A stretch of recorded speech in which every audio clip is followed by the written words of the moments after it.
নতুন স্টাইলে খাওয়া দাওয়া করলাম বিয়ে বাড়িতে। শুনে হয়তো একটু অবাক লাগছে, কিন্তু আমার কাছে এটা নতুনই ছিল।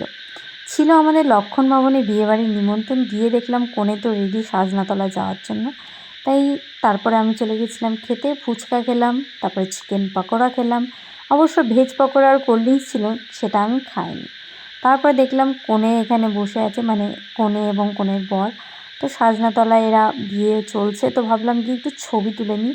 ছবি তোলার ওখানে গিয়ে দেখলাম প্রচণ্ড ভিড়। তারপর একটু খালি হতে ছবি তুলে চলে গেছিলাম ওপরে খাওয়া দাওয়া করতে, কারণ মা আর আমি গিয়েছিলাম তাড়াতাড়ি যেতে হবে বাড়ি। তাই একটু খেতে বসে পড়লাম। সে খেতে বসে তো দেখলাম প্রচুর প্রচুর আইটেম। এবার খাওয়ার এখানে কি ঘটলো সেটাই তোমাদেরকে বলা। প্রথমে তো দেখতেই পাচ্ছ যে নর্মাল যেরকম খাওয়া দাওয়া হয় সেটাই চলছে। তো তোমরা হয়তো ভাবছো তাহলে নতুন কি হচ্ছে। নতুন একটা জিনিস হয়েছে। জেনারেলি আমরা যেই প্লেটে খাই সেই প্লেটেই কিন্তু আমাদের চাটনি পাঁপড় মিষ্টি দেওয়া হয়, কিন্তু এইখানে দেখো একটা আলাদা প্লেটে কিন্তু এগুলো সার্ভ করা হচ্ছিলো, খাওয়ার প্লেটে কিন্তু সার্ভ করা হয়নি।